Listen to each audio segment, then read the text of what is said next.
Salam sejahtera bagi kita semua, Shalom. Puji syukur Tuhan boleh menganugerahkan hari yang baru bagi kita semua. Oleh karena itu, mari kita mengawali hari ini dengan membaca firman Tuhan dalam program Gerakan Membaca Alkitab selama 365 hari.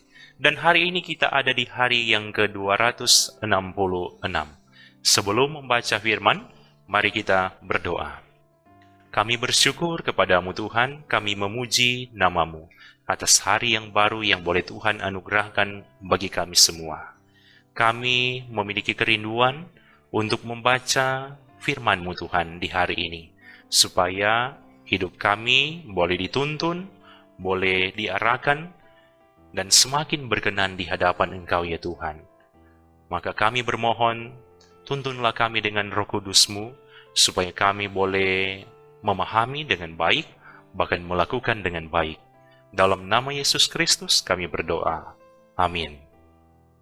Saudara sekalian, firman Tuhan di hari ini dalam kitab Injil Matius pasal 27 dan 28 yang berkata demikian. Ketika hari mulai siang, semua imam kepala dan tua-tua bangsa Yahudi berkumpul dan mengambil keputusan untuk membunuh Yesus.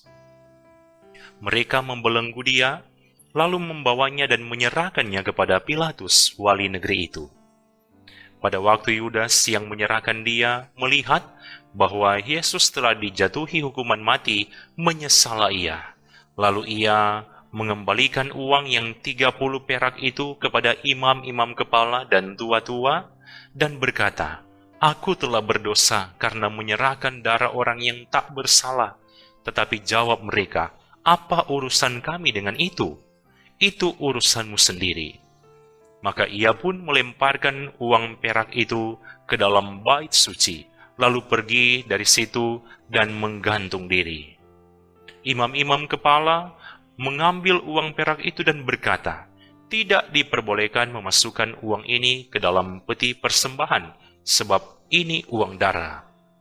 Sesudah berunding, mereka membeli dengan uang itu tanah yang disebut tanah tukang periuk untuk dijadikan tempat pekuburan orang asing.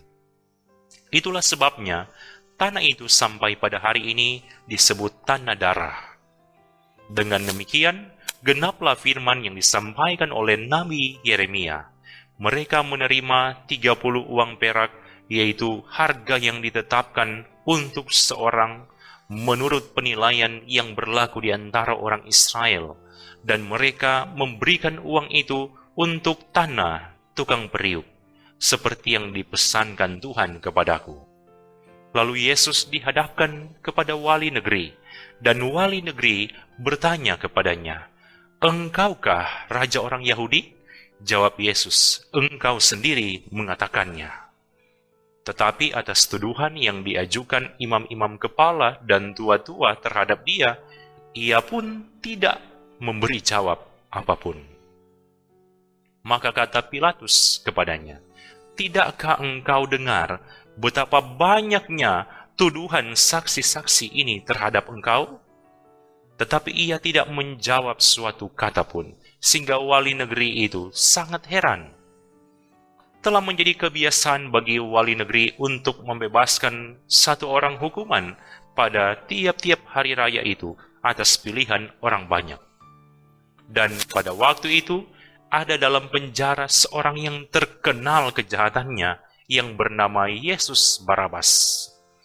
Karena mereka sudah berkumpul di sana, Pilatus berkata kepada mereka, "Siapa yang kamu kehendaki kubebaskan bagimu? Yesus Barabas atau Yesus yang disebut Kristus?"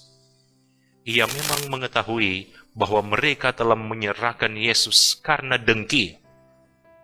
Ketika Pilatus sedang duduk di kursi pengadilan, istrinya mengirim pesan kepadanya, "Jangan engkau mencampuri perkara orang benar itu, sebab karena dia aku sangat menderita dalam mimpi tadi malam." Tetapi oleh hasutan Imam-imam kepala dan tua-tua, orang banyak bertekad untuk meminta supaya Barabas dibebaskan dan Yesus dihukum mati. Wali negeri menjawab dan berkata kepada mereka, "Siapa di antara kedua orang itu yang kamu kehendaki kubebaskan bagimu?" Kata mereka, "Barabas." Kata Pilatus kepada mereka, "Jika begitu, apakah yang harus kuperbuat dengan Yesus yang disebut Kristus?" Mereka semua berseru, "Ia harus disalibkan." Katanya, "Tetapi kejahatan apakah yang telah dilakukannya?" Namun mereka makin keras berteriak, "Ia harus disalibkan." Ketika Pilatus melihat bahwa segala usaha akan sia-sia, malah sudah mulai timbul kekacauan, ia mengambil air dan membasuh tangannya di hadapan orang banyak dan berkata, "Aku tidak bersalah terhadap darah orang ini. Itu urusan kamu sendiri." Dan seluruh rakyat itu menjawab, "Biarlah darahnya ditanggungkan atas kami dan anak-anak kami." Lalu ia membebaskan Barabas bagi mereka, tetapi Yesus disesannya, lalu diserahkannya untuk disalibkan. Kemudian, serdadu-serdadu wali negeri membawa Yesus ke gedung pengadilan, lalu memanggil seluruh pasukan berkumpul sekeliling Yesus. Mereka menanggalkan pakaiannya dan mengenakan jubah ungu kepadanya. Mereka menganyam sebuah mahkota duri dan menaruhnya di atas kepalanya, lalu memberikan dia sebatang bulu di tangan kanannya. Kemudian mereka berlutut di hadapannya dan mengolok-olokkan dia, katanya, "Salam, hai Raja orang Yahudi." Mereka meludahinya dan mengambil bulu itu dan memukulkannya ke kepalanya. Sesudah mengolok-olokkan dia, mereka menanggalkan jubah itu daripadanya dan mengenakan pula pakaiannya kepadanya. Kemudian mereka membawa dia keluar untuk disalibkan. Ketika mereka berjalan keluar kota, mereka berjumpa dengan seorang dari Kirene yang bernama Simon. Orang itu mereka paksa untuk memikul salib Yesus. Maka sampailah mereka di suatu tempat yang bernama Golgota, artinya tempat tengkorak. Lalu mereka memberi dia minum anggur bercampur empedu. Setelah ia mengecapnya, ia tidak mau meminumnya. Sesudah menyalibkan dia, mereka membagi-bagi pakaiannya dengan membuang undi. Lalu mereka duduk di situ menjaga dia. Dan di atas kepalanya terpasang tulisan yang menyebut alasan mengapa ia dihukum. "Inilah Yesus, Raja orang Yahudi." Bersama dengan dia disalibkan dua orang penyamun, seorang di sebelah kanan dan seorang di sebelah kirinya. Orang-orang yang lewat di sana menghujat dia dan sambil menggelengkan kepala, mereka berkata, "Hai engkau yang mau merubuhkan bait suci dan mau membangunnya kembali dalam 3 hari, selamatkanlah dirimu, jikalau engkau anak Allah, turunlah dari salib itu." Demikian juga imam-imam kepala bersama-sama ahli-ahli Taurat dan tua-tua mengolok-olokkan dia dan mereka berkata, "Orang lain ia selamatkan, tetapi dirinya sendiri tidak dapat ia selamatkan. Ia Raja Israel? Baiklah, ia turun dari salib itu dan kami akan percaya kepadanya." Ia menaruh harapannya pada Allah. Baiklah Allah menyelamatkan dia, jikalau Allah berkenan kepadanya, karena ia telah berkata, "Aku adalah anak Allah." Bahkan penyamun-penyamun yang disalibkan bersama-sama dengan dia mencelanya demikian juga. Mulai dari jam 12, kegelapan meliputi seluruh daerah itu sampai jam 3. Kira-kira jam 3 berserulah Yesus dengan suara nyaring, "Eli, Eli, lama sabatani." Artinya, "Allahku, Allahku, mengapa engkau meninggalkan aku?" Mendengar itu, Beberapa orang yang berdiri di situ berkata, "Ia memanggil Elia." Dan segeralah datang seorang dari mereka, ia mengambil bunga karang, mencelupkannya ke dalam anggur asam, lalu mencucukkannya pada sebatang bulu dan memberi Yesus minum. Tetapi orang-orang lain berkata, "Jangan, baiklah kita lihat apakah Elia datang untuk menyelamatkan dia." Yesus berseru pula dengan suara nyaring, lalu menyerahkan nyawanya. Dan lihatlah, tabir bait suci terbelah dua dari atas sampai ke bawah, dan terjadilah gempa bumi, dan bukit-bukit batu terbelah, dan kuburan-kuburan terbuka, dan banyak orang kudus yang telah meninggal bangkit. Dan sesudah kebangkitan Yesus, mereka pun keluar dari kubur, lalu masuk ke kota kudus, dan menampakkan diri kepada banyak orang. Kepala pasukan dan prajurit-prajuritnya yang menjaga Yesus menjadi sangat takut ketika mereka melihat gempa bumi dan apa yang telah terjadi. Lalu berkata, "Sungguh, ia ini adalah Anak Allah." Dan ada di situ banyak perempuan yang melihat dari jauh, yaitu perempuan-perempuan yang mengikuti Yesus dari Galilea untuk melayani dia. Di antara mereka terdapat Maria Magdalena dan Maria ibu Yakobus dan Yusuf dan ibu anak-anak Zebedeus.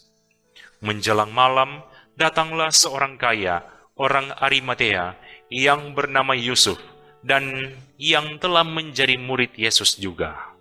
Ia pergi menghadap Pilatus dan meminta mayat Yesus. Pilatus memerintahkan untuk menyerahkannya kepadanya. Dan Yusuf pun mengambil mayat itu, mengapaninya dengan kain lenan yang putih bersih, lalu membaringkannya di dalam kuburnya yang baru, yang digalinya di dalam bukit batu, dan sesudah menggulingkan sebuah batu besar ke pintu kubur itu, pergilah ia. Tetapi Maria Magdalena dan Maria yang lain tinggal di situ, duduk di depan kubur itu. Keesokan harinya, yaitu sesudah hari persiapan, datanglah imam-imam kepala dan orang-orang Farisi bersama-sama menghadap Pilatus. Dan mereka berkata, "Tuan, kami ingat bahwa si penyesat itu sewaktu hidupnya berkata, 'Sesudah 3 hari aku akan bangkit.' Karena itu, perintahkanlah untuk menjaga kubur itu sampai hari yang ketiga. Jikalau tidak, murid-muridnya mungkin datang untuk mencuri dia, lalu mengatakan kepada rakyat, 'Ia telah bangkit dari antara orang mati,' sehingga penyesatan yang terakhir akan lebih buruk akibatnya daripada yang pertama." Kata Pilatus kepada mereka, "Ini penjaga-penjaga bagimu. Pergi dan jagalah kubur itu sebaik-baiknya." Maka pergilah mereka, dan dengan bantuan penjaga-penjaga itu, mereka memeterai kubur itu dan menjaganya. Setelah hari Sabat lewat, menjelang menyingsingnya fajar pada hari pertama minggu itu, pergilah Maria Magdalena dan Maria yang lain menengok kubur itu.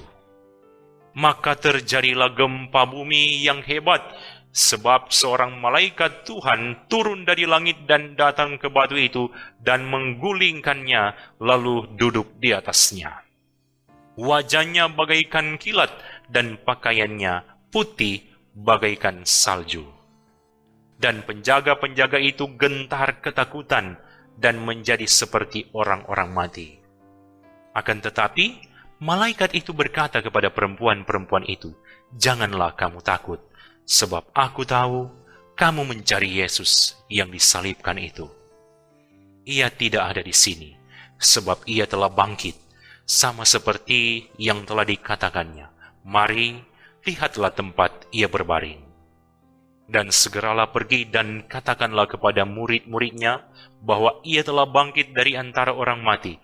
Ia mendahului kamu ke Galilea. Di sana kamu akan melihat dia. Sesungguhnya aku telah mengatakannya kepadamu."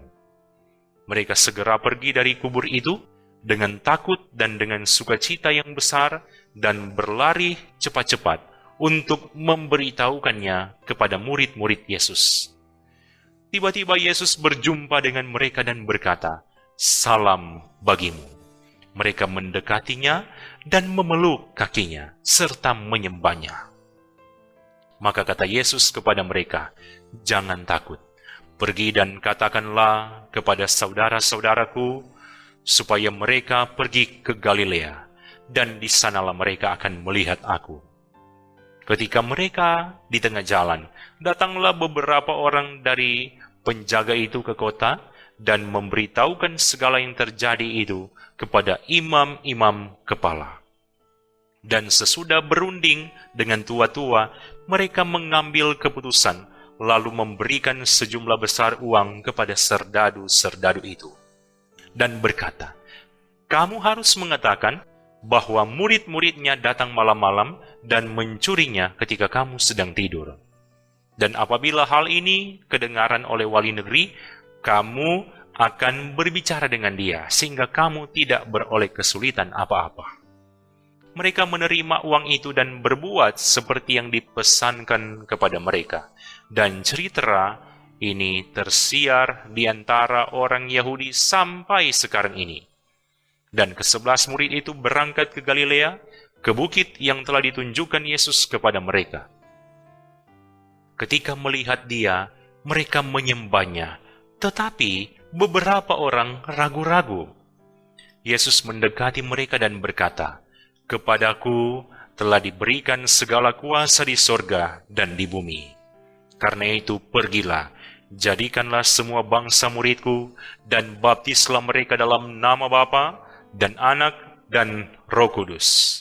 Dan ajarlah mereka melakukan segala sesuatu yang telah kuperintahkan kepadamu. Dan ketahuilah, aku menyertai kamu senantiasa sampai kepada akhir zaman." Demikianlah bagian firman Tuhan di hari ini. Mari kita berdoa. Sungguh kami bersyukur kepadamu Tuhan, karena di saat ini Engkau yang boleh memberikan kesempatan bagi kami sudah membaca sabda firman-Mu Tuhan. Biarlah firman yang sudah kami baca di saat ini boleh menjadi dasar bagi kami semua. Boleh kami pahami dengan baik, bahkan semakin memperlengkapi kami dalam menjalani kehidupan kami setiap hari. Iman kami semakin diperbaharui dan hidup kami semakin berkenan di hadapan Engkau ya Tuhan.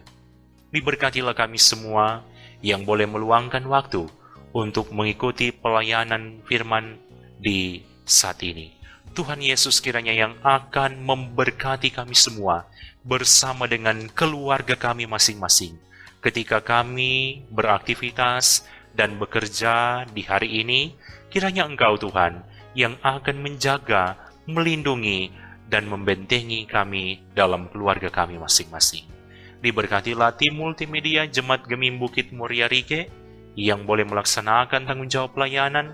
Kiranya Engkau Tuhan yang akan selalu menganugerahkan berkat-berkat dalam kehidupan mereka dan keluarga mereka masing-masing. Terima kasih Tuhan Yesus. Ini doa yang boleh kami sampaikan hanya di dalam nama Yesus Kristus. Kami berdoa. Amin. Saudara sekalian, demikianlah gerakan membaca Alkitab di hari ini, hari ke-266. Semoga Tuhan Yesus yang akan memberkati kita semua yang boleh meluangkan waktu di hari ini. Salam sejahtera bagi kita semua. Shalom.